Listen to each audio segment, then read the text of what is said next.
Hello, everyone. We're ready to announce the results of the novice finals and the open semifinals. So I'll be speaking for room Admin 101, which had Carroll, Willamette, Denver, and Alaska. We had a really fruitful debate, and that was reflected in our deliberation. We think that this was a very important topic, and we're glad to have the opportunity to discuss it in this public forum. After discussion, we decided that the round came down to an op sweep, advancing our Willamette and Alaska.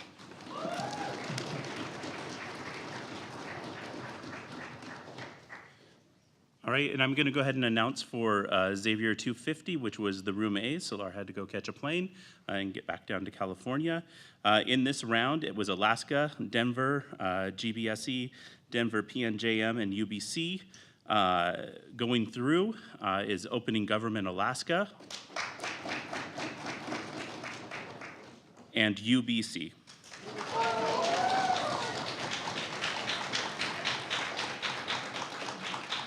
That means the two Denver teams are the semifinalists. Please come send a rep forward to collect your trophies. Congratulations.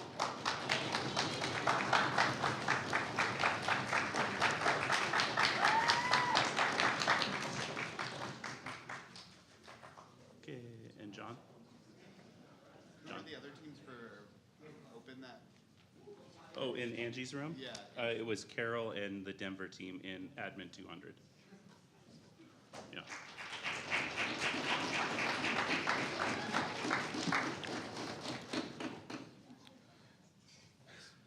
I had the pleasure of chairing a phenomenal final round for, or the novice final round, along with Josie and Robert. And after an extended discussion where all four teams were considered, we were able to reach a non-consensus decision. It was a 2-1 split in favor of the opening opposition team from Carroll College.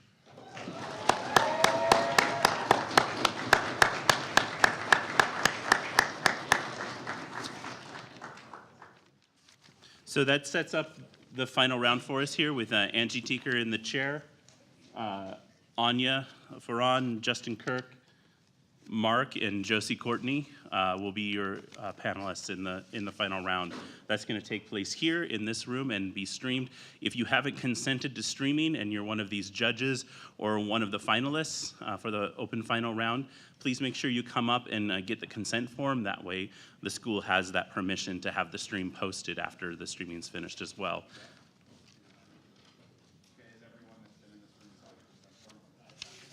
Okay. And then while we're doing that, if we could have a representative from each of the four teams come forward to select sides, we'll go ahead and get the sides going as well. A brief note on the topic as an equity officer. Yeah, cool. We're having that discussion again. So we don't think that this round will be controversial in any of the ways that any of the rounds in the previous parts of the tournament have been. That said, there is the possibility that some of the discussion material in this round will be triggering. So if you think that you have a likelihood of being triggered by the specific content matter of the topic, I'll be available afterwards, and we can also invite you to step out into the hall or choose to leave in the middle of the round if necessary. Thank you.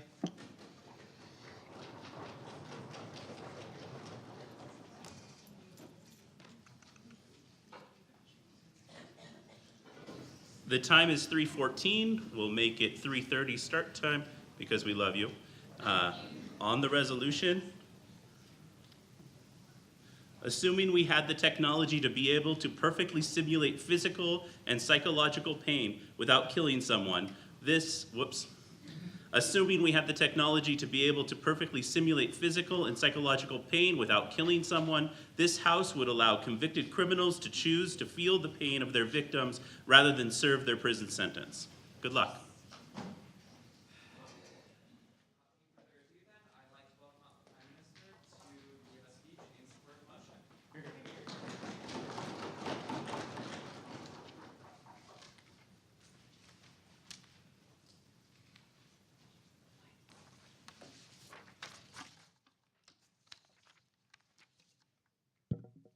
Does this work? I can't tell. It's okay.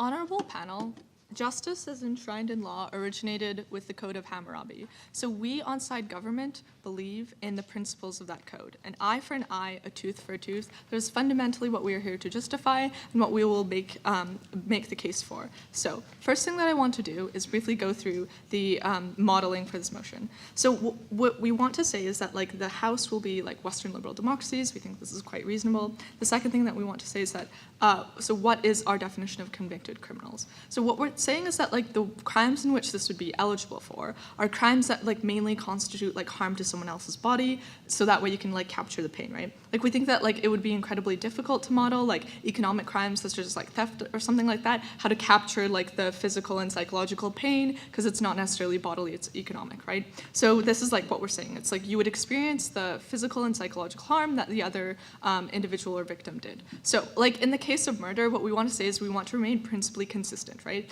So like we're not sure if this technology, if it's possible that it can recreate the pain of being murdered without actually murdering you, then we said yes. Like even in cases of crime where the victim was murdered, we think that this person should have this option. If it's not possible for this technology to like recreate the pain of like being murdered without actually killing you, then this is not an option. If you committed a murder, you would be like sentenced normally. Clarification? How about crimes like home invasion, which constitute significant psychological harm to individuals, or theft, which also constitutes the same thing? Would you punish those with the same option for sentence? Right, so we think that like normally when crimes and sentencing happens in court is that like you have multiple charges, right? So like in part of a home invasion, if you stole stuff, like that is like the theft component, right? If you like kind of like were racketeering, if you were like intimidating, if you were assaulting that person, like there's that aspect of the sentencing too. So we think like the aspects of the sentencing that are like physical and like psychological and bodily harms, those parts would be like captured in this, right? So for those reasons, and so what we say is like specifically we also want to model that like this technology would work like over time, right? So this means that like if the psychological impacts of something are long lasting, then we think like this technology should be long lasting too, right? For example, if like after sexual assault you have something like PTSD, we think that this should be like simulated in the technology, that like as the perpetrator you chooses, you have like pain like for the remainder of your life that is equivalent to PTSD. Okay, so what is our case here? We think that the two principal tenets of justice are that of retribution and rehabilitation. And I want to take those two principles and prove to you why we get better outcomes on our side of the house, why an eye for an eye, a tooth for a tooth is the way to go. Okay, so first thing, retribution.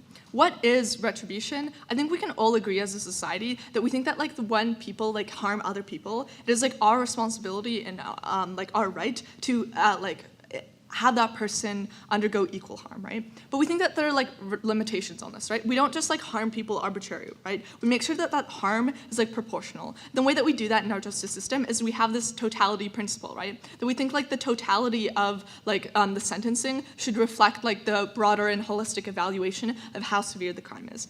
Okay, so why, then I'm going to prove to you, is this technology like the best form of achieving the most proportional punishment? So the first thing that I want to talk to you is about why it's perfectly proportional, then I'm going to talk about externalities. So like we think that it's perfectly proportional and the motion kind of fiats this for us is because it's like the exact amount of suffering, right? Like oftentimes like as a panel, you can't necessarily, as a juror, right? You can't necessarily understand how much suffering that someone went through, right? Like for example, if you are a white jury primarily, right, and someone who was of a minority descent had a crime done against them, right, maybe you will give them lesser sentencing because you just can't like internalize the amount of pain and suffering that created for that person, right? We think like we bypass this, right, like our intrinsic biases and our evaluations of other people's like pain and what they go through by like having this technology that makes it always directly proportional, right? It has the exact amount. So what we want to say is that like, okay, well our model isn't incorporating like other harms. For example, you know, like what about the economic harm, right? Let's say, you know, like I suffered from or someone happened to suffer from an assault, right? And that lead to like certain psychological aspects that made them maybe like lose their job or be not be able to do these sorts of things, any economic consequences.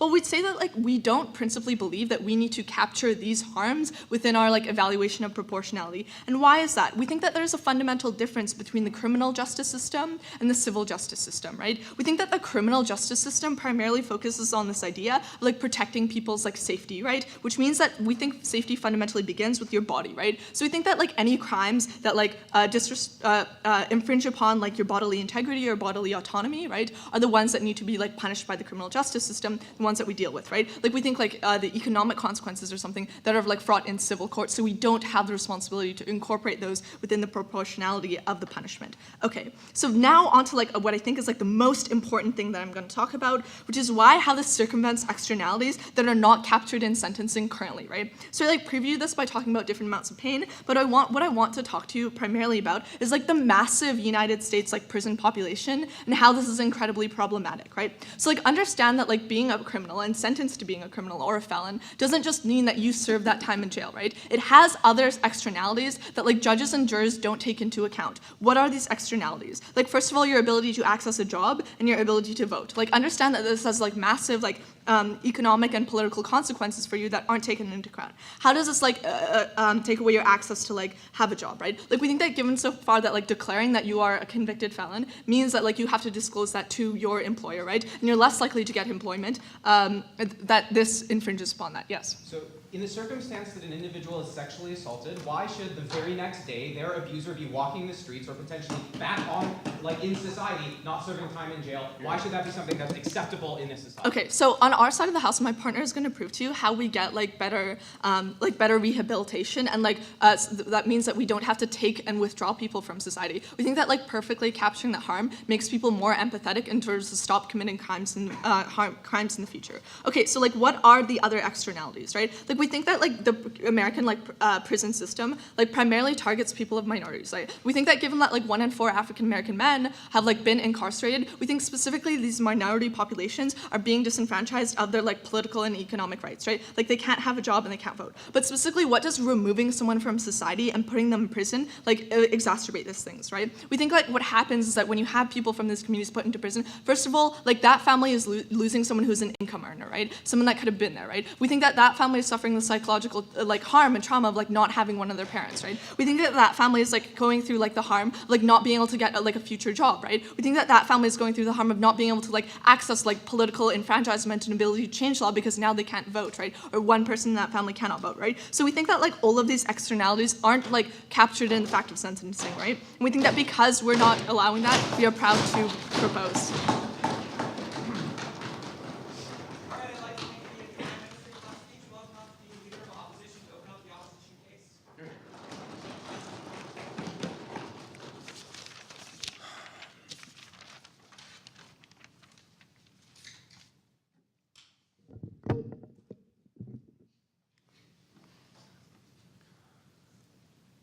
Honorable Assembly, during the Second World War, Allied bombers targeted the German city of Dresden under the guise of seeking out specific German factories that were contributing to the war effort. And they dropped on that city incendiary bombs, which created a blaze that killed upwards of 40,000 people, most of them innocent civilians and factory workers. In the aftermath of this deplorable crime and the aftermath of World War II and the Nuremberg trials, many individuals tried to defend the targeting of Dresden by looking to the crimes of the Nazi state and saying that the punishment for the citizens of Dresden was just as proportional as the punishment for the innocent Abkhazi or Lithuanian Jews who were rounded up and murdered by the Nazi regime. We do not believe this to be a legitimate justification for the targeting of individuals. We do not believe that the repayment of pain for pain, eye for eye, tooth for tooth is any block upon which to build a civilized society. We think all government does is create a society that feeds off the voyeurization and the glorification of suffering as opposed to any conception of justice and what ought be best for the individual at stake. We are very proud to oppose. One point of deconstruction before I get to my constructive material talking about justice. They tell us significantly towards the back half of their speech that this is going to be about eliminating a lot of the harmful externalities that exist within the justice system and the crime that follows individuals after they leave those institutions. We tell you that first, most of these problems they identify, like having to check a box identifying that you're a felon, like that discrimination, are as a result of the sentencing that is received, not the time spent in prison. Presumably, there's still going to be a record that this individual was sentenced to whatever punishment open government comes up with, and thus that stigma is still going to follow them no matter how much time they serve or not. But second, we tell you this debate is not and ought not be about fixing the prison industrial complex. We are perfectly happy to pursue reforms on our side of the house. This debate is about how we ought conceptualize justice and what place pain should have within that conception, if any at all. We think that is the debate that is far better and far more needed in our society. Constructive material now. First, let's talk about justice. It's not about the perfect response, we tell you, but about orienting our society towards something better. Justice is for all, not just for the victim in the crime. 5 subpoints specifically I'd like to talk about here. First, the reason that we do not allow vigilantism within society, even though the individual who has experienced the crime is often more equipped to say how much they suffered and more morally empowered to say how much the individual who committed the crime should suffer, we believe that the community is more important, and that if we allowed vigilantism and the principles behind it to run amok, then there would be no world in which anyone could rely upon a standard of punishment that was not cruel and inhumane and was not based solely upon the pain of the victim. Second, we tell you there's a conception of crimes against the state and crimes against society, that individuals who commit lawless actions do not just commit those actions against the singular individual who happens to be the recipient of that direct harm, but against the greater social contract that binds us all together, and the conception that humans have equality that should not be infringed upon. We tell you that when you rely only upon forcing one individual to feel the pain of another individual, that does not take into account the pain that the mother of that person who was murdered experienced, or the fear that that community experienced when someone was taken from them and was no longer present in the pews or present in the community center. That is a sense of loss that can only be repaid by the knowledge that that individual who committed the crime is behind bars, is learning their lesson in a way that does not revolve the pain of only a single individual, but the pain of the entire community that was affected. Third, we tell you there is often and increasingly psychological evidence that suggests the intent to commit crimes is not as black and white as we have perceived it in the past. Take the Texas Tower shooter, a former decorated veteran who murdered 13 people at Texas Tech University, but upon review of his record, found a significant tumor in his brain that was causing significant psychological defects that caused him to take actions he ordinarily wouldn't. There are further steps of evidence in that the way individuals are raised, the communities that they grow up in, and the deprivation of nutrition or other things that they might experience creates in them certain proclivities of crime that they oftentimes are not capable of acknowledging. And thus we tell you the repaying upon them the exact harm they perpetrated upon the victim, if they didn't intend to perpetrate that harm in the first place, is fundamentally unjust. Finally, we tell you that what you are doing is, rather than minimizing the amount of overall harm in society and minimizing the amount of suffering, you are relying upon and institutionalizing the idea that pain and suffering is something we should use to accomplish our ends in society, that pain and suffering is a legitimate tool for creating and binding a nation together. We tell you this creates a society where pain is glorified and where suffering is glorified, and an eye for an eye is encouraged not just in the legal system, but in our media, in our entertainment, in our laws, in the way that we interact with each other every day. Closing.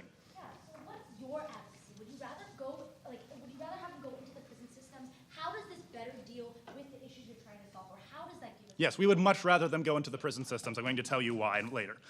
Okay, next I'd like to talk about the incentives that will face criminals who have this option available to them. We think many individuals will be pressured into taking this option to feel the pain of their victim rather than do the time. 3 reasons. First, this is probably going to be a relatively quick process for a lot of crimes, right? If you broke someone's bone, you'll feel quickly the pain of having your bone broken. It's probably not going to actually be broken, but you don't have to sit in jail for 10 years and you can go about your life.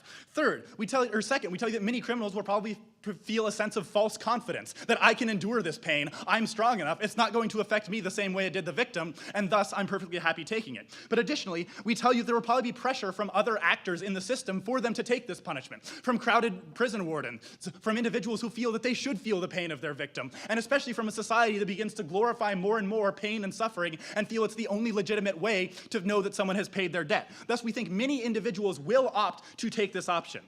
Now, let's talk about how that undermines the criminal justice system in 2 key ways.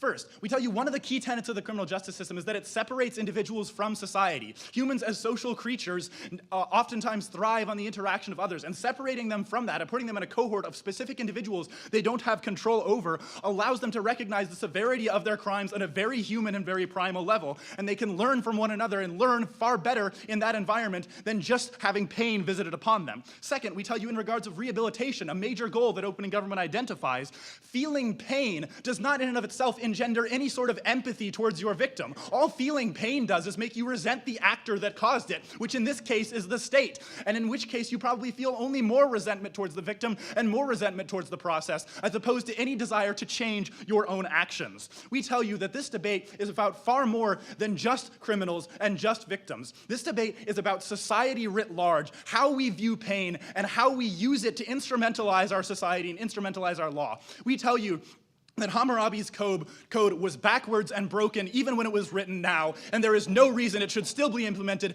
in a far better time and in a world where we should strive for the elimination or the limitation of pain rather than the glorification of it.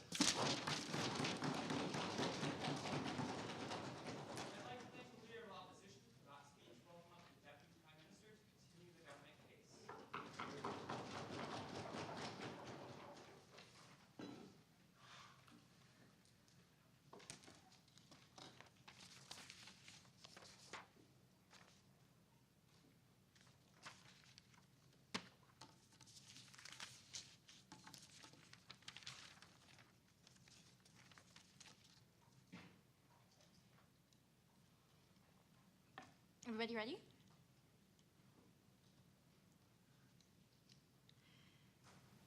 The reason as to why the Aboriginal communities around the world have pushed for things like truth and reconciliation commissions, because they understand the effect of being able to show your perpetrator what their actions have done to you, the actual impacts of their actions. It allowed communities to heal and allow them to move on, to understand that there has been a level of closure for them. I think that very similarly, this literal exact proportionality allows the same level of closure for victims, and that's quite important. We think that that builds empathy and also builds an understanding of rehabilitation. Proud to propose. A couple things in the speech then. First, I want to reconstruct lots of Ghazal's speech because it really wasn't engaged with by opposition, unfortunately. And B, I want to take down everything that you hear from Op, tell you why it isn't relevant. And third, talk to you about the importance of rehabilitation, where you only get that on SideGov. So first, what does Ghazal tell you in her speech?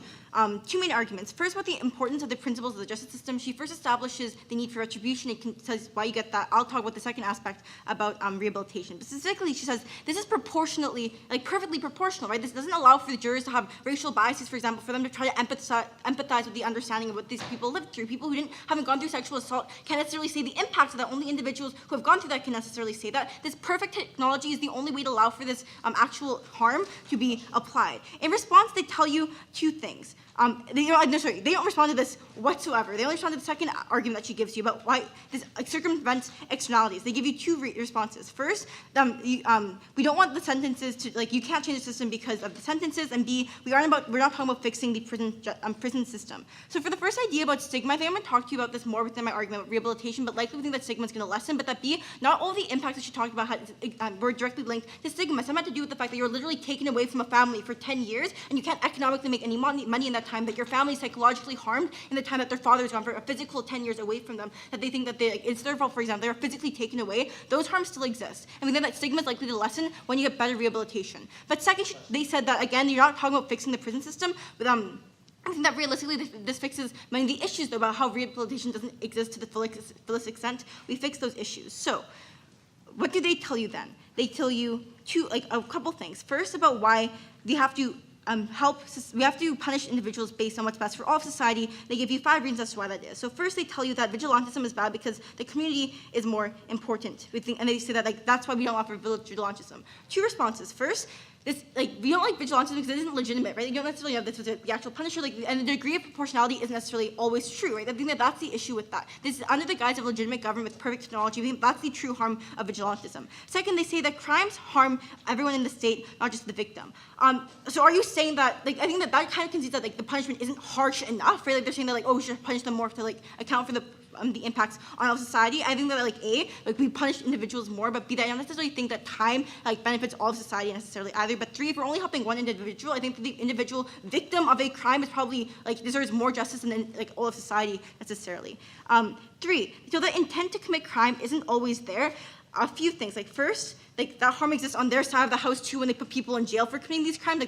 Like if you just because you had no intent doesn't mean that like you shouldn't be punished for that crime. You have the exact same harm on their side of the house too. Like then why do you convict people to begin with then if you understand like it's like we live in like some deterministic society there? We think that at that point that they concede that the status quo is not proportional because they can see that like, oh, we understand that things aren't always proportional. It's important because people don't necessarily make the intention to commit these crimes. Again, they can see that that isn't proportional. It's bad because one of the pillars of the justice system is about retribution. Lastly, they tell you that that we're going to institutionalize that pain and suffering is legitimate. They never tell you as to why that is. They just say that that is a true thing. But that like we already can see that like when you have the things like the death penalty, you kind of already can see that. But that B, like we think we do it in a more legitimate form. Second argument then that they give you. But before I continue with that, sure. If your principle is proportional justice to the absolute sense, would you burn an arson's house down?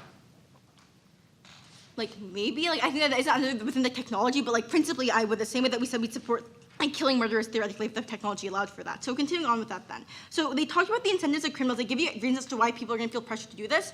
Good. Like I want to say that this is a choice. I think that individuals are able to rationalize what they want and what they don't want. Despite pressures, we live in a society where people are coerced into decisions. We understand that they have like the capability to make these decisions otherwise though. But second of all, if more people are taking this punishment, we think that's a good thing because they're more likely to feel the impact of retribution and rehabilitation. And then second of all, they say that this is bad because you undermine the system when you give them the ability to not be separated from society because they won't understand the crime and they won't feel empathy, they'll only feel resentment. Again, like I told you with my introduction with the Truth and Reconciliation Commissions, we think they are at a better position to understand empathy, but I'll engage directly with this in my constructive coming up. But that B, we think they are better able to understand the crime when they feel the literal direct impacts of this crime. It's because I'm a white man in jail for 5 years because I had like a racialized crime. I don't understand that crime necessarily. I don't understand the impacts and the implications of that crime. I just live in jail for five years and maybe blame other people for that crime. You feel the literal impact. I can't imagine a more proportional system because it's literally proportional technologically. I think it's laughable to say that OP isn't understanding that. So, rehabilitation. We think that this is important because victims get to express their harms and it's cathartic. Like we told you in my introduction, I think that like the TRC, for example,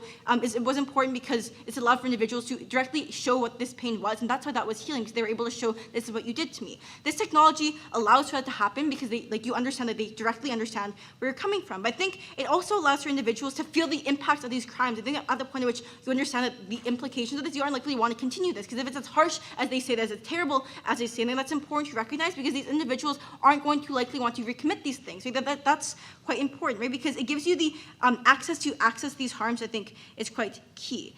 I think that another thing too, though, is the idea that to be rehabilitated means that you have to regret this crime. I think oftentimes people don't regret their crimes. They think that, like, I don't regret doing this because I don't understand the implications of these crimes, right? So exactly this is what creates that. Living in jail might mean that you regret committing the crime to begin because you got caught, but necessarily regret the implications and the impacts of that crime. That's something you solely get out of OG. But lastly, I think this is also important because rehabilitation also has to do with what happens when you get back into society. So I think that like Giselle tells you about the external harms and externalities of these crimes. Like you're like not physically taken away from 10 years. Like you aren't like you're not like, oh, what's up with the Kardashians? I've been gone for 10 years. Like you know exactly what Kylie's doing when you get back into society. But that being also importantly, I think that this also allows for society to think that like, you truly did pay for your crimes. Like people are able to recognize that like you did this and that was terrible, but maybe you generally do understand the implications of this crime. You aren't it's like getting off free will. I think that allows for individuals to be better accepted within communities when they get out of jail, like Giselle tells you in her speech, which is key because rehabilitation also has to do with the fact that you don't want to recommit these crimes. It's far more likely to happen when you aren't ostracized and stigmatized within society. Because sure, stigma will probably exist on both sides of the house, but more likely, I think, is less likely to occur on the side of the house. People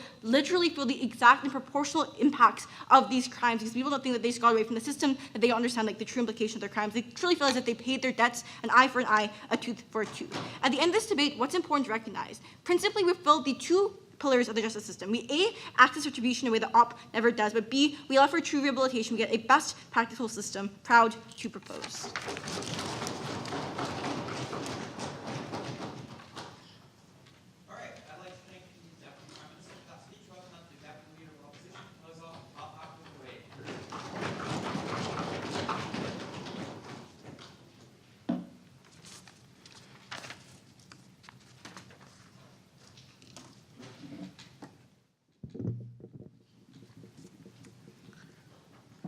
Opening government does one incredibly good thing in this debate. They identify what we also agree to be the two most important questions. What should the conception of justice by a civil society be? And how do we best rehabilitate individuals who have broken the codes of that society? Unfortunately, we think that they give pretty poor treatment generally to the actual ability to create those circumstances. Take, for instance, what the last speaker finds to be most important, truth and reconciliation commissions. I would argue that, in fact, TRCs are far more likely to be non-proportional. In fact, the response of TRCs in places like Rwanda and South Africa are not to create harm on other people, but rather to try and understand them. So if you think that TRCs are important like opening government does, we would encourage you to incorporate things in the criminal justice system in terms of reform that encourage testimony from people and how they have been harmed in a rational process, not a physical one that is painful, to reveal information and try and build empathy, right? They never reconciled the problem of the pain-empathy gap because we think simply feeling someone's pain does not get you to care for them.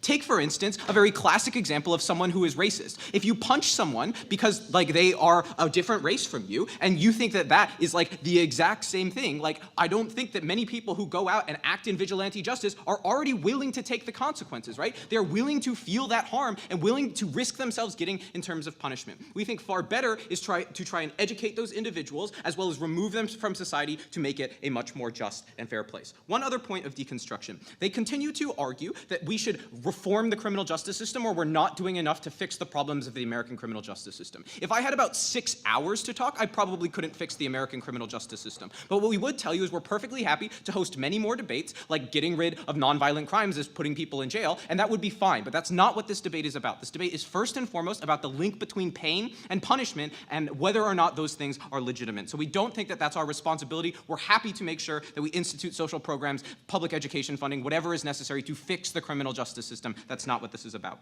Two things that I want to talk about. I want to talk about the big issues. First, on justice. We already think that the archaic practice of proportionality has been noticed in pretty much every facet of the way that we understand questions of justice, right? We understand spanking your children to be a pretty bad way of educating them and then trying to enforce pain upon them to be not a very useful manner in educating them. Rather, sitting them down and talking about the consequences in a very rational manner and trying to build the empathy that makes you look at another person and instead of otherize them through pain, which is something that is very visceral and that you respond to immediately and often comes with resentment, we would tell you that empathy is what's necessary. So for government bench, either team to ever win in this debate, they need to show how that link exists. We'll talk a little bit more about that later. But additionally, look on the large scale sections, right? If the United States went in and committed a second genocide in Rwanda, I don't think anyone would point to that scenario and be like, yeah, that was really just, right? Those people committed atrocities. But the future and the orientation of justice you should have is not one of proportionality. It's about creating societies that are better off. You have to orient yourself towards optimism and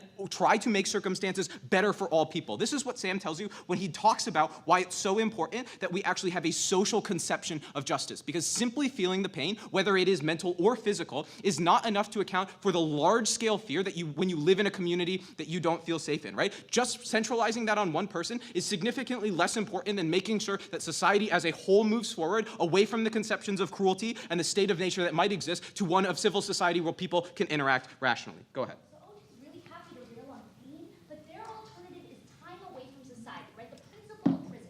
How does that deal with all these situations of the communal impact and how you feel like the action that you committed on your... This will be the entire second point talking about rehabilitation. I promise I will flesh all of that out. One last thing I want to say when it comes to justice. We think that there is a perverse incentive when it comes to justice when you incorporate pain into it, right? It is about getting the satisfaction of feeling like you did something, right? You punished the punisher. And in doing so, you give the relief to individuals like, haha, our society is just now. But I think that that really distracts from creating a better society, which should always be your orientation of justice, not one of simply slapping people on the hands if they slapped you first. We don't think that encourages or is the moral high ground that civil societies are entirely based upon, right? We are better together than we are as individuals. Second, let's talk about rehabilitation, engage with the closing government POI. A couple of things that we think are incredibly important. We think that prison uniquely offers something that tackles criminal perception. If you went into prisons right now and asked people who had just gotten their sentencing whether or not they resent the state that has just put them in jail, I imagine that the number of people who agree with that statement is incredibly high. I think that when you get pulled over or when you finally get arrested, assaulted, often your thought is not, yes, the state is finally giving me my due punishment. It is, I hate the state for putting me in jail and taking away my life. I hate the person who reported me or who I had harmed and got caught doing it. I hate the cops. I hate everyone. That is the mentality that they need to strip away. And we think that time is an important facet that they simply can never access on their side of the house. You don't get that empathy that is built through trying to reconcile why the circumstances of your life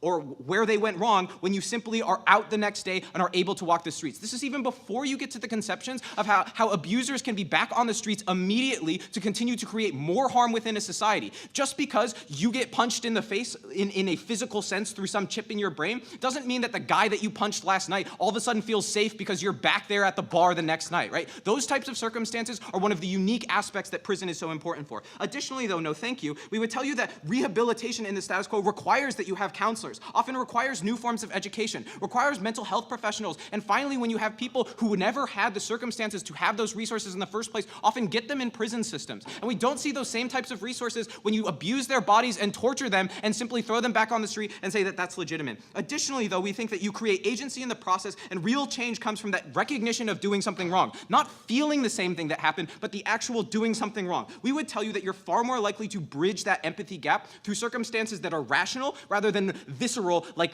a pain circumstance. You simply don't have that same sort of efficacy on your side of the house. The last thing we would tell you is that believing in others' experiences and empathy generally has to happen when you don't experience it for yourself, right? We think that a conception of being able to understand what is going on in the world and abide by social codes and social regulations, absent having to feel the pain of every single crime, is far more important for a society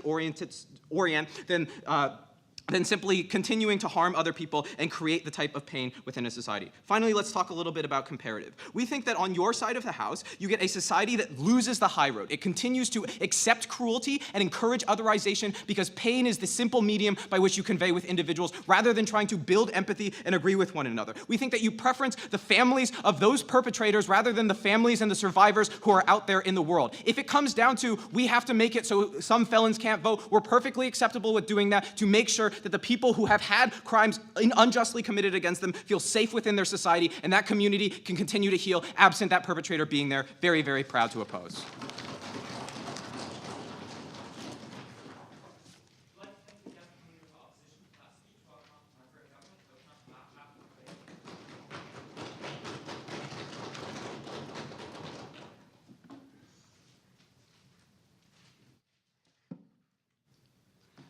At the end of opening government's case, I am left to believe that somehow justice is served through time, and then this little addition at the end as, like, this can all be restorative justice, right?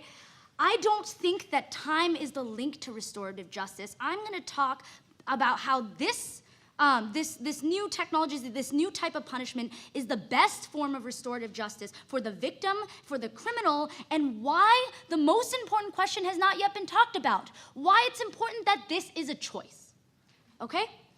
Going into some refutation before I talk about why we want an opt-in restorative justice system, giving some background of the purpose of restorative justice, how this better fulfills that purpose rather than the very questionable link work of how time somehow gets us this, because like we could put people through education programs, and then what happens to those who actually choose prison instead. First, on this idea of this greater harm, like what we want for our justice system, right, is the case that OG presents to us and how that can be best pursued through time in prison, right? Time is the key link to what we get, right?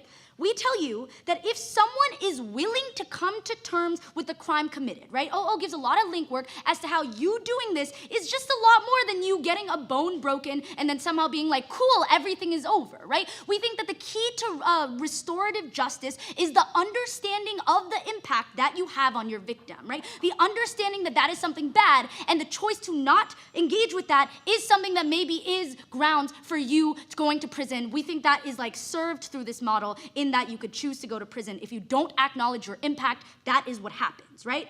But also, they talk about pressures as to why we would make people like pick this, right? Oh, it's short, we kind of deal with that. Like, we think that if you commit something as serious as murder, as like sexual assault, we think that impacts go far beyond something that is quick and immediate, and we think that this punishment will reflect that, and that is something that will ultimately be better than you being in prison, having to think about it, as the criminal justice system doesn't know whether or not you are actually coming to terms with that. But also this weird idea that prisons are gonna pressure you to do this. Like, we're not talking about the criminal justice system and how we fix it, but obviously, like, this often works in the other direction, because of private prisons, we want people to go to prison in many societies. We don't think that's relevant. But also, like, this idea that, like, for victims and for communities, we want to separate people from society. That is inherently good, right? Why do we want to separate people from society? Because of this general belief that they will always harm society, right? Recidivism is a big reason why we support prison. That's why we don't think that restorative justice works. I'm going to talk to you in my case about how that's really best served through this, and how this isn't just, oh, we're going to make you feel some form of a pain, and that's not going to create empathy, and that's why we need punishment through time, not at this time, okay? So the purpose of retributive justice is understanding the impact on a victim, right? Previously, we've had the problem of deterrence and like not giving retribution to a victim, right? You want to see someone who's committed a crime against you go to prison, but we deal with that, right? Traditional retributive justice has a problem with this, but we think this best deals with that because you're saying that this tailors like a crime to fit what was done to the victim, right? We think that victims ultimately want people who perpetrate what is done to them to feel their pain, right? We think that's what comes from, you will never understand what you did and how it has affected me. We think this is the only way you can get that, right? Not through a prison system, regardless of how much education you can get about what you did was wrong, you don't ultimately understand that direct impact of the victim, right? But also, we think that restorative justice through this format is not a one-size-fits-all solution, right? We could put everyone into a restorative justice system in their world and hope that the education and the time is going to reform them, right?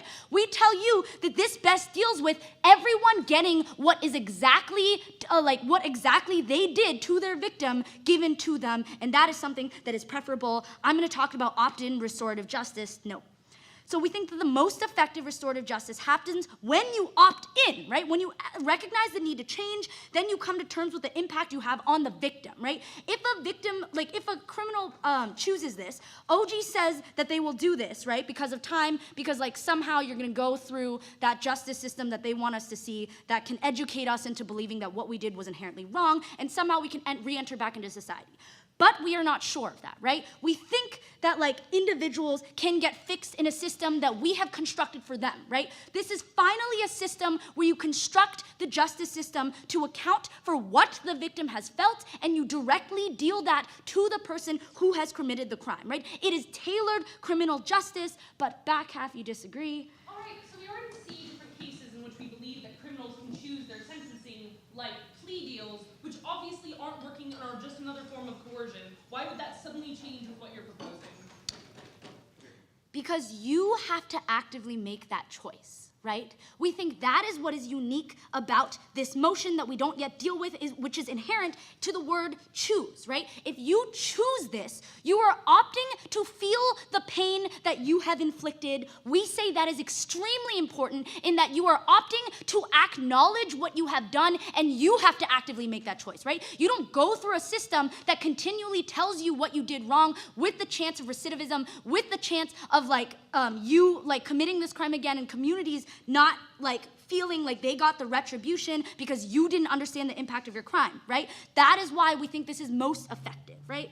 But we're going to talk about those who actually choose prison. But before that, Sam. Isn't the cornerstone of an empathetic society people who believe others' experiences without experiencing them? That I can believe an African American who says they're harassed by police without having to be harassed by police. Don't we want to build a society where that's the kind of trust and empathy we engender? No, because what's unique about this that makes it different from capital punishment is that the pain that is inflicted on you is tailored towards what the victim felt. We think that's what makes it different than the state simply making you feel pain. We think it's centered around the victim and centered around something you did individually, right? It's not that you did something the state can inflict pain on you. You did this action that is inflicted upon you, right? That's what's important. That's why we think it's important to talk about those who actually choose prisons, right? The principle is that, acknowledging pain that you've inflicted was so bad that you don't want to experience it, right? We think this will happen in some cases of sexual assault and murder. And if someone picks prison, we think, that's them acknowledging that maybe they deserve to be in prison because they don't want to experience that, right? The problem with recidivism is people who don't want to acknowledge their harm, right? We think, if anything, this is the practical vetting system for prison because we show that these individuals do not ever want to come to terms with the crime they've inflicted, right? You've picked to not engage with society, not fulfill your social contract, and therefore, at the end of the day, we think we could still get their benefits if someone doesn't want to come to terms with their crimes. Thank you.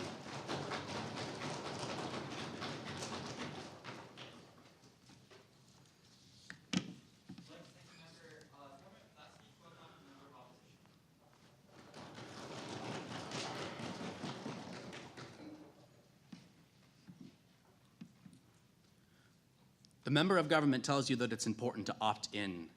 What we're going to talk about in our extension is take this debate from the large esoteric principle area and concretize things. Because as much as I love a principle and a moral debate, it's important to understand just what the psychological and mental effects of this policy are going to be, especially on the individuals who are most likely to be coerced into choosing it, that is, communities of color. Several points of deconstruction coming from the government bench that never got answered, also with a lack of engagement from OO, which we think is annoying. First, on the principle of proportionality. Very early on, we gave a POI that said, would you burn down an arson's house? And it's very clear that the opening government hadn't thought about this question because the answer was, assuming the technology exists, maybe. In terms of technology, we're talking about if you were convicted of arson, would you allow the state to burn down the house because that is the eye for an eye policy that you choose? And you never told me the justification as to why that was the case, and they kind of meandered around it. But if we think the fact that we don't burn people's houses down is because you need flexibility in policy, and the state needs to enact resistance and restraint in instances where the criminal act that they would have to impose on other individuals would be barbaric. But the second important point of this, in terms of why they're not actually filling the principle of proportionality, means that if you think that the moral choice in this debate is to give people the highest amount of proportional psychological pain so that they understand what they did to another individuals, why are you giving them a choice at all? Why don't you eradicate sentences entirely, plea deals entirely, and force individuals to take on the psychological pain of a crime that they committed to another individual? That means that they aren't arguing for the motion. They're arguing for simply only psychological pain, assuming that the technology exists. That's really important because it means OG is out of the debate. But if that's not enough, they also told you that panels don't consider the harm of jail, which is why we need to give people an option.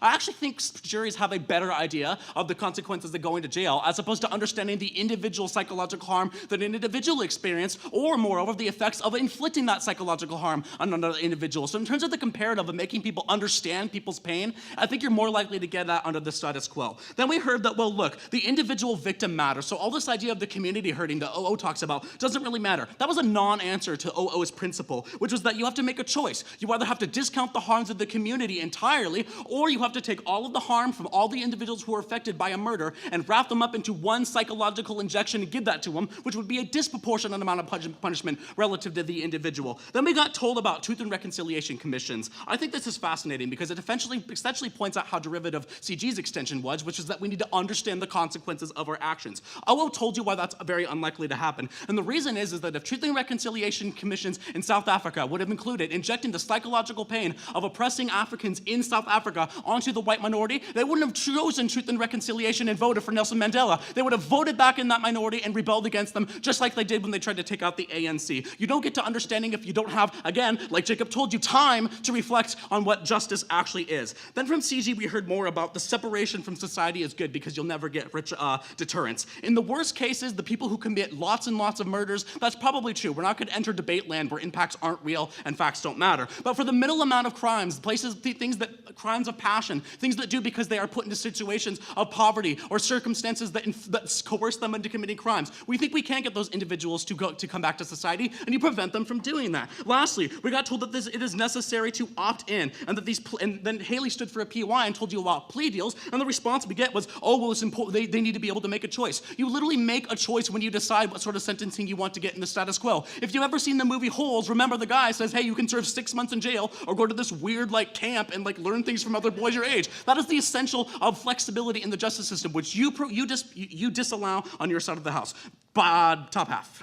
Okay, so pain is the best way to create this understanding because pain is the only way to achieve empathy, right? Empathy is by definition feeling what others feel, right? No. If you No. If you come and punch me in the face and I punch you back, it doesn't make me empathize with the original action that you did. It makes me resent you for punching me in the face and then inflicting that harm onto me in the first place. This is a backwards argument. I don't understand the links to it. So, who's going to opt into this option the most? We think it's going to be communities of color. Why is that? Mostly for the reasons the opening government told you. We're talking about the higher rates of sexual assault that occur in prison, especially if you are an African American or Latino individual, or especially a member from the LGBTQIA community. You're talking about higher rates of being put into solitary confinement because men of color are often perceived as, quote, more violent and are thus put into higher circumstances of punishment once they get into the criminal justice system. It also means they're the most likely to experience the disproportionate effects of a felony, which means it's harder to get employed, it's impossible to vote, and given the fact that zoning and gerrymandering already disenfranchises your political voice, that becomes even worse for communities of color. It also means it's much more difficult for you to get to a job afterwards, even if the tick on the box doesn't mention a felony, because you have far less sympathy for individuals who have committed a crime if they are a community of color, especially in the United States, because we think it was their fault in the first place. That means that they know that going to jail is not an option for them. It ruins their life in a way that it does not for individuals who look very similar to like the ones here up on the stage and in this room. Why is that a bad thing? The psychological infliction on these individuals is going to be much more severe than has been talked about in this debate. We're talking about things like if you killed someone, we're talking about nightmares and sleep deprivation. We're talking about depression because you can't cope with the shame and the guilt of causing that sort of pain on another individual. Hint, that's what causes the resentment against that individual. We're talking about antisocial behavior. Like, just think, if you came into someone's house and you killed another individual as a result of a crime of passion, you will never forget that psychological pain. If we're talking about extending the harms across time for as long as your life, 40 to 50 years of that is going to screw you up. Why is that important? First, it's going to make it much more difficult for you to seek employment. Just look at individuals who suffer from PTSD from when they were in the military, such as people like my father. You don't even want to go out and get a job in the first place because you are so desperate to regain your connection back to society that you can't do anything else. It's more difficult to rehabilitate, which is supposedly the goal of the deputy prime minister, but they never prove. It's more difficult to do things like engage with your community or vote or engage politically at all, because calling your representatives is so meaningless compared to rehabilitating yourself and being able to get out of bed and do anything in the first place. It also could possibly increase the propensity to commit a crime in the first place as a result of the unexplainable psychological pressure that could occur in your brain. And at the point at which this falls onto the communities of color the most, you're literally putting them back into prison, back into that sentencing regime, back into the system of oppression that you complain that sentencing in jail and status quo actually does. That means you fail on the goal that OG set out in the very first place, which was to achieve retributive and rehabilitative justice. On retributive justice, we think it is a barbaric and strange way to conduct punishment, but you still don't change anyone's deterrence or anyone's minds. And with regards to rehabilitation, you fundamentally change the calculus by which individuals view other in societies when you inflict pain on them by causing them resentment and reducing their ability to access mobility in society. Lastly, in terms of who this falls on, in terms of the communities who are impacted by the most, the very communities that you want to help on your side of the house, which was the pinnacle of your moral framework, are hurt absolutely the most. Vote CO.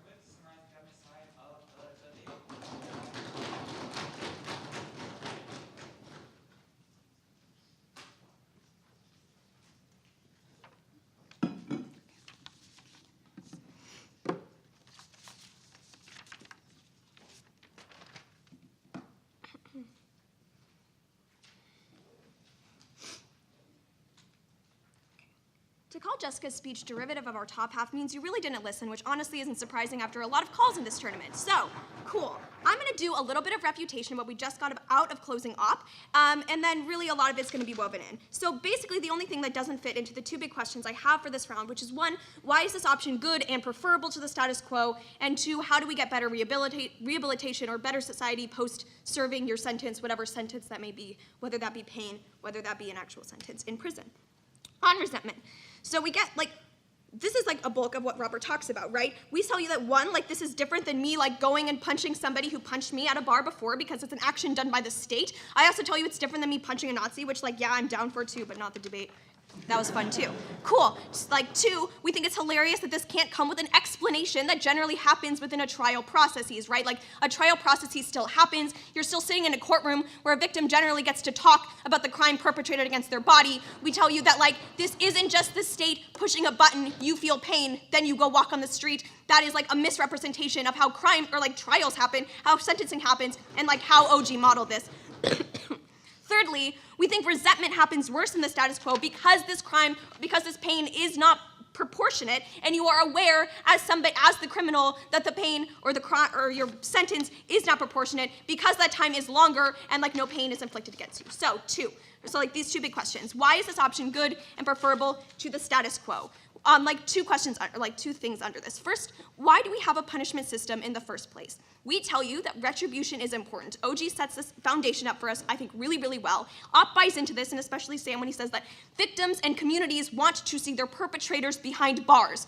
This is equivalent to saying that they want to see them pay, they want to see them suffer. We tell you that desire of communities to see somebody who hurt their child, who hurt their family, who hurt their community suffer is better served when that suffering is perfectly proportionate. We think this was addressed by OG, is addressed by Jessica, and we think it is like that on a basic level, the desire for communities to feel as though, because it is bought into on op, that perpetrators are feeling or are suffering the pain or suffering at all because we believe that a punishment system exists and is good in the first place. We tell you that suffering is better served through perfect proportionality. Opening op gives you that this does not solve for this pain empathy gap. I think this point's really interesting and really kind of fucked me up a bit. I'm like, can we be empathetic if we feel the pain? Isn't that what empathy is? Should we feel that way? I have a lot of questions still, but here's what I'm thinking right now. Cool. In cases of violence that is taught to you by your society, perpetrators of that violence do not know the harm that they did to somebody's body. Sam's overconfidence point is exactly this story. It is exactly why it is important to conflict harm against individuals who are unaware of the harm that they did to somebody else. The fact that there is still rhetoric and still narratives that the life of a rapist is more important than the life of the victim that they committed crimes against, that the future of that child is more important than their victim. We tell you when that narrative is perpetrated and propped up by our society, that society is teaching you that violence is acceptable. You think that violence is acceptable. You don't even really think it's violence, and so you're gonna opt in to have that harm perpetrated against you because you're gonna be like, you know what, it was just a bad date, right? Cool. No. So we tell you that's when you need to feel the pain in order to understand, because society has told you from its origin that it is okay. We think this is most violent crime, or at the very least, the most commonly repeated violent crime, because society has told you it's acceptable. OO gives you basically no analysis as to how time in prison provides empathy, so they lose out on that at that point, even if they get all the cool, beautiful reforms that they are promoting on their side. So we see ultimately this pain empathy gap is not addressed by them. I think it's best addressed when society tells you that you don't have to do that. Sure, I'll take top. Let's talk about opting in. So, do you think a person is more likely to opt in the immediate aftermath of a trial where they are overconfident and resent the state and their survivor, or do you think it's after time, exposure to mental health resources, and the ability to reflect when they're a more rational individual in prison? Okay, so we think if you are overconfident and that you think the crime you perpetrated had no immense harm to an individual or to a community, we think that is the most important time that you feel that pain. We think that pain comes with other resources, right? We're 100% willing to buy that and to have other resources on our side of the house that's completely within our reign. I think OG presented that to you. But we also tell you that this time in prison, I'm going to talk about how do we get better society, this will address it. How do we get better rehab, better society post-serving the sentence? We can all agree that our American criminal justice system is really bad. Jessica's analysis brings you the reason as to why our current system of punishment is uniquely so bad at rehabilitation, why we have such high rates of recidivism. Opposition teams say here that this other point is also really interesting. I think Sam and Jacob had a lot of fun with this, and I think it's really cool. Glorify pain and can have no empathy without feeling pain, and that's bad because now we have to feel pain in order to empathize with other people. Here's where Jessica's opt-in analysis is so important, because one, we think this is different than a plea deal, and therefore won't disproportionately affect communities of color. This link work's really important here. Why? Because prison systems rely on bodies in bed, that's how they make money. That's why, like, plea deals are coercive. They tell people that they're giving you a shorter sentence, even so that you don't go to trial, where there is an option of getting a longer, but also the option of getting a shorter sentence. We tell you that coercion is unique to plea deals because they want to ensure that you are in prison at all, something that is not guaranteed when you go to a sentencing hearing. This, we believe that our current criminal justice system would often coerce individuals to make the opposite choice, to opt to be in prison, because prison relies, and the prison industrial complex relies on bodies in bed, not on people feeling pain at all. We tell you that's the unique Link story here. So 1, because it's different than plea deals. 2, because who would actually opt in? We tell you those who are not acknowledging the harm that is caused by their crime. If you understand that the crime you committed was violent, was horrible, affected communities, and affects an individual for the rest of their life, we say that you would not opt for prison. We also say that rehabilitation that happens in prison would therefore be better because the individuals who are opting to not feel the pain, who are saying that pain is too horrible, who are saying I can't feel that because I know it was bad, make rehabilitation in prison more effective because they are individuals who already acknowledge that pain. We tell you if individuals don't think that they cause pain, that's when they have to feel it in order to empathize. We tell you empathy was never possible for them in the first place. Proud to propose.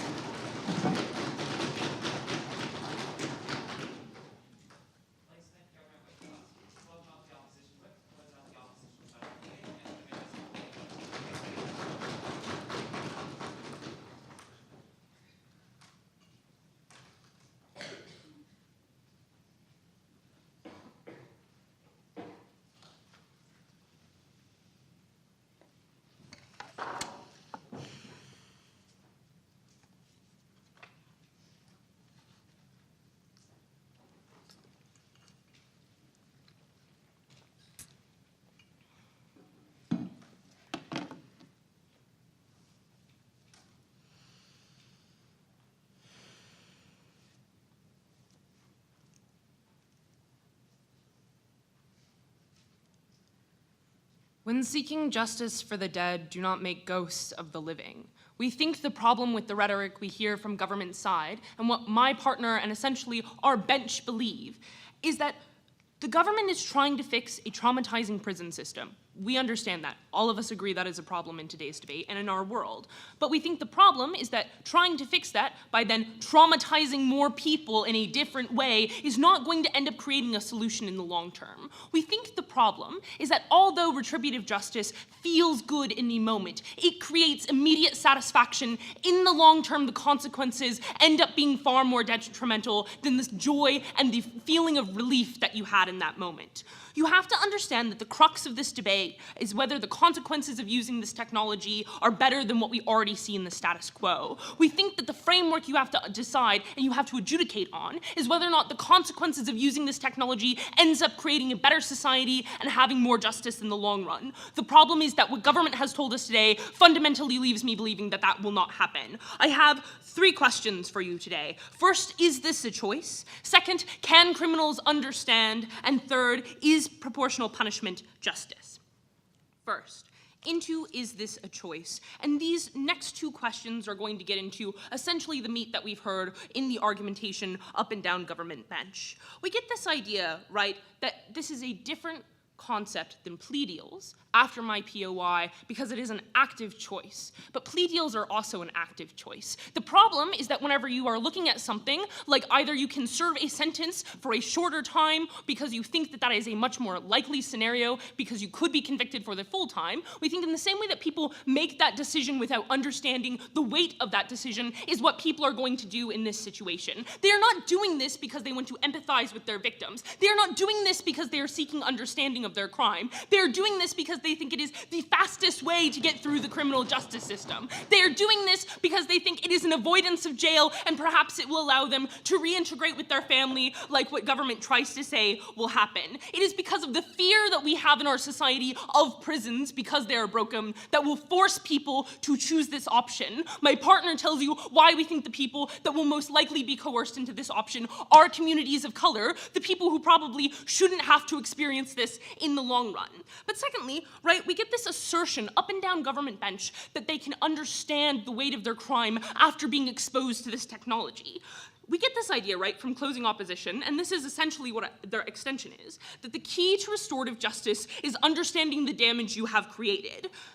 Understanding is awash in this debate because no two human experiences can ever be the same. We think that my fear can never be the equivalent to your fear, even if it is both fear that we are feeling. Whenever you have two people lose an eye for an eye, my blindness will be fundamentally different than your blindness because we live two different lives. At that point, we don't think that these people, while exposed to this damage, while exposed to reliving this trauma, right, while exposed to these feelings, they're never going to be able to understand them in the same way their victims did, and therefore they're never going to understand their crime.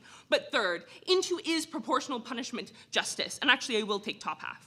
Even if this is coercive, all justice in itself is coercive. OU specifically fulfills the pillars of justice system, but also avoids the harmful externalities that harm people of color. Give people of color the choice and the option to say, I don't want to serve my children with my children, I'll take this out, and you give them that option. We uniquely give them choice, not you.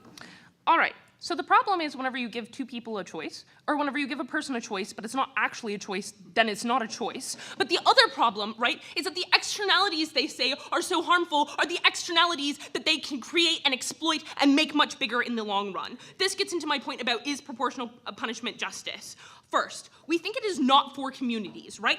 And this is what Robert gets at whenever he talks about resentment, whenever he talks about truth and reconciliation, because whenever we start to live in this new society that believes that violence is a tool, as we hear from opening opposition, then how come whenever this person is now able to walk on the street, they're not going to resort to vengeance against people they feel forced them to feel this pain and this suffering? We think that you are going to get more vigilantism in the long term because vengeance is going to be viewed in society as a legitimate tool because it was the tool used against them in the first place. This is not going to create safer communities. This is not going to create communities that understand how each other feels. This is not empathy. What this is anarchy and essentially. Secondly, you're not going to get rehabilitation because this is what they're talking about, right? Up and down government bench with this idea that suddenly these externalities that we see are going to go away and this is going to create perfect rehabilitation. No, because my partner tells you uniquely how the side effects of this technology are going to forever prevent people from reintegrating into society, all right? We already see this with people like veterans in our community who had this inflicted upon them by their own actual choice, right, kind of thing. The problem is that whenever you're suffering from the side effects of things like PTSD, it makes you feel depressed. It makes you not understand why things are happening. You have a failure of an ability to focus. You are much more likely to be suicidal. What this means is that you're probably not going to be able to have a job that you can keep for long enough to have economic mobility that they think they create on their side of the house. What this means is you're going to be so antisocial that you're not even there for your family. You live as a ghost in your house. I think it would be much better to have someone be in jail than be with you and you don't even recognize them anymore. What you have to understand is what this ends up leading to in the long term is more crime. And this is also what my partner uniquely brings you. People who are criminals in the status quo tend to inflict damage that was inflicted upon them. People who have been abused tend to become abusers. They have already faced this trauma in their lifetime. It doesn't change anything in the long term. We think what happens is when you repeatedly inflict trauma on people, it affects their psyche. It affects their rationality. You're never fixing for that brain damage in the long term. What you're doing is enabling people to then continue to have escalating acts of violence in the long term. Whenever you don't look at the side effects of technology, but simply the fact that it will grant immediate relief for those around that technology, those who are never actually affected by it, we believe that is true. But what you must understand is that the consequences for that end up creating a society that devolves, end up creating a society that is incapable of being empathetic ever again. Proud to oppose.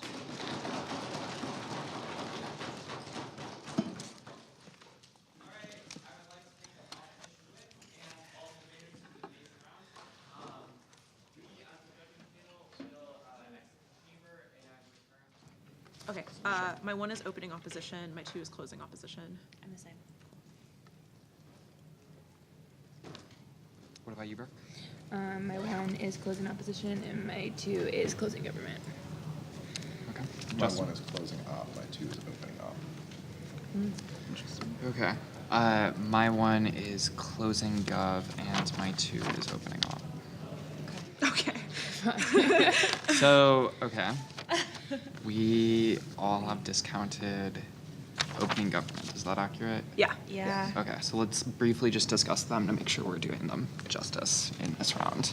I unfortunately have a very hard time flowing, so I don't know if I'll be much help. I missed a lot on the opening government one. Mm-hmm. Fair enough. Just because of the ability to hear in this room. Sure. I guess personally, at least, I think that while they're making some good starts of analysis, they miss one of the key burdens, which is like why this should be an opt-in system, which like they get hammered on in the back half, especially. I think that they also aren't solving all of the harms that they outline, such as like the issues with felonies and how that leads to disenfranchisement and like loss of job opportunities. Yeah, I agree. It's pretty straightforward. I also think their TRCs thing is pretty devastating. Yeah, I think that Whenever gets the turned DLO pretty makes the effectively. TRCs Yeah. thing at the top, I was even like, oh no, that's Yeah. really dangerous for you to say. Yeah. Okay. Yeah. For sure. Cool. I would Okay. agree. I do like that they like stayed involved though. Yeah. I think like that was a difficult thing. Like the CRC thing was pretty devastating, but I think that a lot of like the themes they bring up are continued throughout the round. Like that's. Yeah. I mean, not enough to put them in the 2, but Yeah, so yeah, they definitely have a really tough position on a tough topic. But yeah. Okay, so there's a pretty big split between whether or not this is a back half debate or an op sweep. So Or you have it as a short diagonal, right? Oh, I guess I do. Yeah. Um, So 3 of us have it as an off sweep. Brooke, you have it as a back half, and then Angie, you have it as a short diagonal. Yeah, I Okay. just forgot what my own rankings were there. Yeah, Okay, it's so should op sweep go first since yeah, so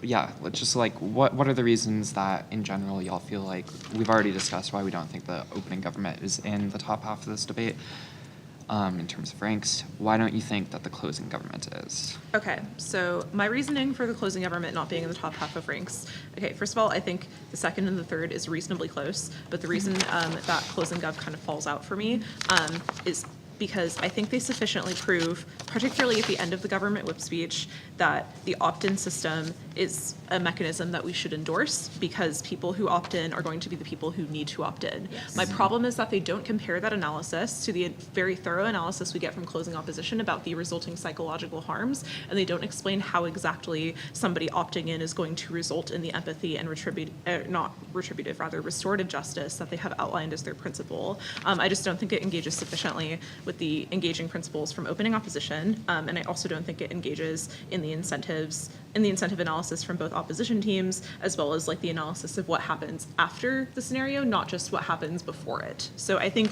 in terms of the pre-scenario analysis, closing gov is pretty good, but I don't think they're sufficiently engaged on the post-scenario stuff. So, yeah. Part of my problem with closing gov is that it takes them a long time to come to grips with like the fundamental problem with the opt-in system, which is the people who opt in are the least likely to need retributive justice, and that doesn't come until like the last minute of the whip speech. The like, I had it written down as like the last seconds. Yeah, It was I mean, like it's after the 7. thing, and I think agree. I mean, I think it's important that they came to that realization that that was kind of the crux of the debate, but it also took them so long to get there, and I'm just kind of like, Yeah. And I wrote that down agree. too. Is like, I'm so unfortunate that Quinlan did not get to it until right after, like the very end, where there's no time to develop. And to me, that was the most important part of their entire bench. Yeah, and I also just don't think the GovWhip did sufficient refutation to closing opposition's extension. yeah. Yeah. In terms of that direct clash. Yeah.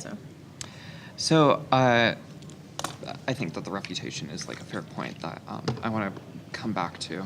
I do see that the beginnings of the arguments about like I do see this argument coming out not just in the last seconds of Quinlan's speech, but also at the end of Jessica's speech. Yeah, that's true.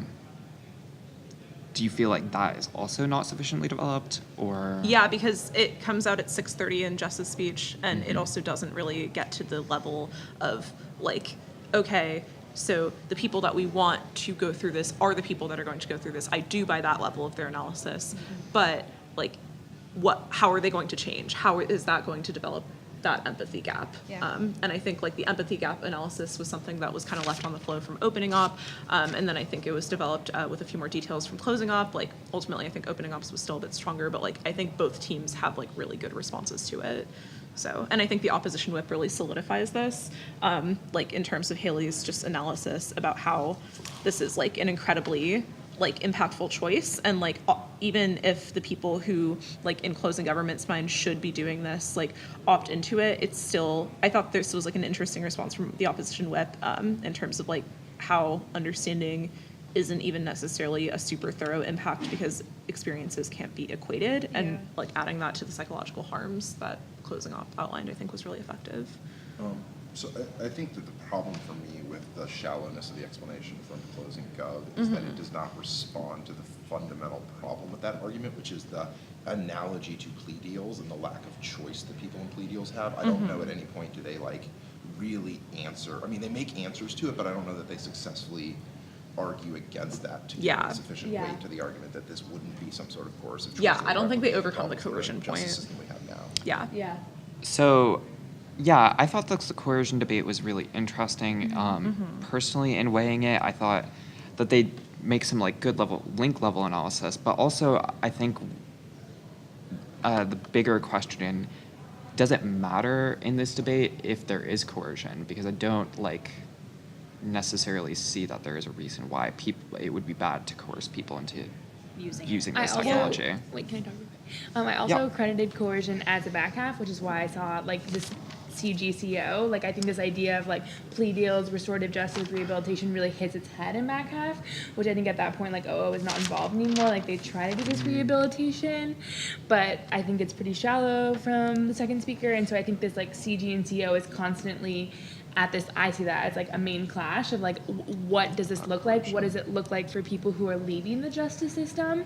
Like at what point is it about that? And I think that that's, for me, and I think the both whips make this the crux, is like if this need for better society is justice, then what does this restorative look like? Which is why I see that as a back half. I actually have on the flow from OO a ton of incentive analysis. I was just gonna say I have it right here. He's in Sam's speech. Yeah, it was even pointed out too. It was number 3, actor pressure, prison crowding. I think that is made more specific from CO in terms of the communities of color argument, but I think it does start in opening op. Yeah, and like the plea with plea like bargain 3 comparison, examples like, too. Yeah, specific. that started in OO as well. Yep. Yeah. Was the plea bargain stuff specifically in OO? Yeah, actor pressure, prison crowding, pain and glorification comes right Okay. after that. Yeah. Okay. Yep. And they Fair also enough. make POIs Yeah, about there it. it is, you're right. Yeah. Okay. We're pretty similar to everything you're saying. I'm just like, yes, agree, because I don't want to repeat. No, it's good.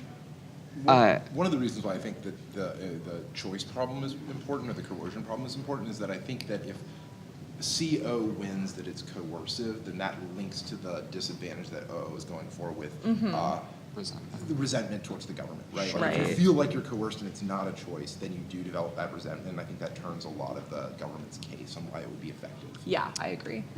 Okay. Yeah. And again, that's the question of like, how much of that link do you buy? Do you think that rises to the threshold of turning the government's solvency, or do you think that that's just like oh, well, maybe that's a problem we'll have in the future, right? Like, I mean, I think it turns the government solvency insofar as they don't have competing link analysis. Like, I hear from Quinlan a little bit, where is it? Okay. The prison stuff? Is that what Yeah. you're thinking about? It was, Well, she has like an towards the end of the answer speech. to this. I'm trying to find where I wrote it down. The answer was that the reason there's an incentive for plea bargaining is that like they want bodies in the jails because of the private prison like profit results, and this won't have that same like incentive, and so there won't be the same level of coercion. Yeah. Yeah. For me, that is like enough to diminish the coercion, but not entirely like say that there will not be any coercion. I agree. I think like it's an interesting response, but I don't think it's a thorough response. Yes. Yeah. Like I think it's enough to justify that the coercion is at a different level, but it's And there's also not- this point of like the lack of non-existent. information leading to making this choice. Yeah. And that it like there's lots of different factors that could contribute to people making this choice. And unfortunately, Quinlan doesn't get into it. But it's like, well, that's exactly our point. That we want these people with the lack that are choosing this to be the ones to be trained and whatnot. Yeah, definitely. It's unfortunate that it wasn't fleshed out throughout their entire like closing government side. Yeah, I think Closing Gov gets at a couple of really, really interesting ideas, but ultimately it just wasn't fleshed out early enough to compete with the other analysis in the round. I'm fine with op suite. Well, okay, so we've like touched on the opening opposition a little bit. Let's actually like discuss them in a little bit more depth. So The reason that they are the one for me, and this is because this is just the metric of like as society, should we value pain and suffering over like as a metric for justice, and like what does this pain and suffering have like an impact on our society? And I could flow them really well, so I have a lot written down for both of their speeches, and I feel like a lot of their impacts flowed throughout their round. But two, like this idea that pain and suffering should not be a metric by which we as a society like center around. Yeah. And I think that kind of is agreed upon in the entire debate that pain and suffering isn't good. Yeah. And so why should we value it in our justice system? Yeah, just to add a little bit to that, I think Sam's speech in particular is probably the best speech in the round for me. I think that his analysis of the principle of justice we ought to be going for is backed up by both just normative justifications and a ton of pragmatic examples. I think the Texas shooting thing was really, really compelling to me. And I think this idea of like the voyeurization of suffering, as OO put it, was super, super interesting, woven throughout their entire case, and wasn't really something that was ever fully dealt with, I think, by either Gov team, other than to say something about how we already kind of do that through things like capital punishment, but I don't think it was a really full enough response to the number of layers of analysis we're getting. And then I think Jacob's speech was slightly weaker in this debate, but I think it was still pretty strong. And I think the other thing I really liked about both OO speeches was not just the fact that they linked into all of the reasons that proportional pain is kind of messed up for the principle they're going for, but also I think they link into a ton of unique analysis of how prison is in fact a good thing and how historically having that separation from society can be a benefit. And even though the prison industrial complex is like obviously terrible, there's like a way to make that system like function. And I actually think I wish I had heard some more responses from Gov in terms of like the unique harms of prison, like not just in terms of the prison industrial complex as it currently stands, but also just like as an institution, like why is this not something that's going to get to those impacts? And I think that's analysis Gov could have made, but like didn't. And I think like those points I would credit ultimately to opening up. Which is definitely like seated on their point. They're like, yeah, give us prisons, we'll tell you why. Right, exactly. I mean, I think this like trauma and like the effect of separating from society is more from CO, which is why I credited them. Like this idea, I mean, both speakers talk about it, this idea that this is traumatic, that like this is not only like traumatic within the system, but then is traumatic after, and like this effect, which is what I wanted more from OO, because I think they're just like, we need the separation, which is pretty shallow, but then CO is like, this is the like negative effect of that.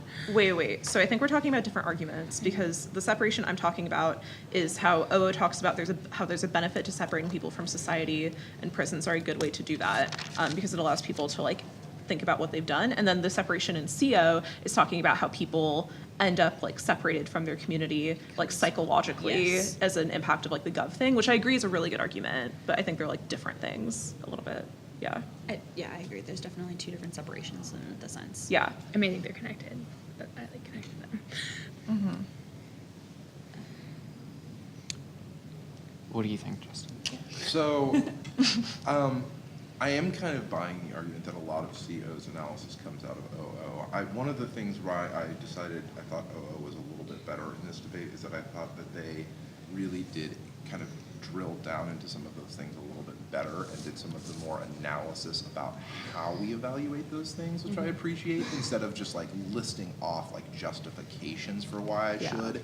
Like I think CO did a much better job of trying to pull apart the logic inherent in some of OO's arguments, which I appreciated a lot more. And I do think that like, while OO was great, like it was just kind of like, I've got 5 things that prove me right, and didn't really kind of develop the like assumptions behind those things and thinking about what society, and I really do think that Haley's like 3 questions were just kind of like 3 questions that were in my mind for most of the debate. One thing I do have to say about both OO team or both opposition teams is like, I don't understand why they never brought up unjustly convicted people. Yeah, definitely. I mean, in your world, if somebody's unjustly convicted and they get that pain, we can't take that pain back away from them. Right, definitely. But to problematize that real quick, if they're unjustly committed and they didn't commit that crime, then how is their pain? Well, if they're convicted and they choose to go through the pain instead of go to prison because they're like, I've been unjustly like it's not something that's relevant to the round. I just That's wish like that fair. OO would have brought that up. 'Cause It's I think definitely devastating been an so- interesting thing to hear about this. So just a little bit more for me on OO versus CO. I agree with you that CO has a few more details that I really did appreciate. My reasoning for putting them in the 2 is because I think while they are really excellent on refutation, and I think the whip crystallizes a bunch of things about this round, I think ultimately they don't really do enough justification of why their arguments outweigh opening opposition's very thorough analysis that focuses more on rights. I think Robert previews his speech by saying we are going to focus more on the impacts of this. He doesn't tell me why that's something I should value more than the overall systematic impacts we're getting out of opening opposition. And if he had told me that analysis or saved kind of like the last part of his speech for both impacts and impact weighing, like explicitly on a bench basis, I think I would have been able to give them the 1. But I think that coupled with the fact that like they spent more than half of their extension on refutation, it kind of felt to me like the analysis ended up being more developed from opening op. So Additionally, the whip speakers, one of the main crystallizing points was what should the conception of justice be by society be, and that's the entirety of Sam's speech. I agree. And so to me, it's like you're whipping your bench as opposed to your partner, Right, and for that's sure. where it lost it for me, because it was like, yeah, you as a bench have a good argument, Right. but why do you and your partner specifically? I definitely buy that. Like, I don't think you have to persuade me very much to think that OO is better. You know, like, again, we're nitpicking here. like I agree that it was close though, for sure. Yeah, Like It definitely was it too. Yeah. What do you think, Brooke? In regards to that, Yeah. I mean, I think that CO has to do so much refutation because the clash is in the back half. But like, Yeah, that's fair. I think we don't have the votes, so. Yeah, I didn't really signal, but like I am more on the side of an op sweep at this point. And yeah, I still do feel like I would put the 1 with opening op over closing op. Okay. Yep, I'm good with that. So we're good with that? Okay. We in consensus? Totally. Cool. Good job. Just to make sure, so I it's didn't say much, but I was literally just Haley like, and I agree with Robert. you, so like. No, you said better Right. stuff. What? it's Haley and Robert. Haley and Robert are second, and then Yeah, and Sam and Jacob. Sam and Jacob are first. Yes. Okay. Yeah. Don't want to mix up the Alaska teams. Yeah. All right, everyone. I would like to once again thank all of the debaters for an amazing round on a really difficult and creative topic. Do we have all the teams? So UBC, Alaska, Other Alaska, and Willamette? Okay, cool. So after a really fruitful discussion with a lot of back and forth and a lot of teams getting shuffled all over the place, we decided eventually that it was an op sweep, which leaves our finalists from UBC and Willamette receiving awards.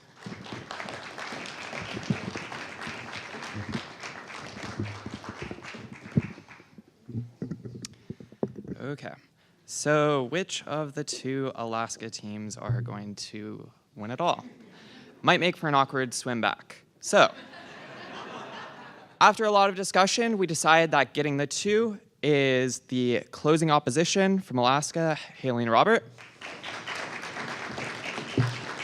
Leaving our USU Western Regional Champions for 2018, opening opposition, Sam and Jacob.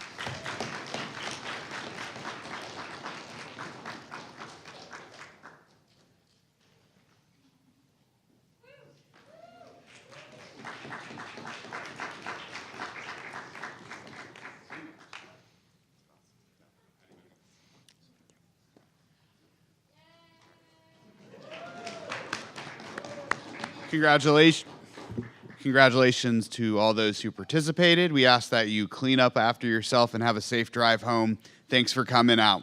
See you all the next tournament.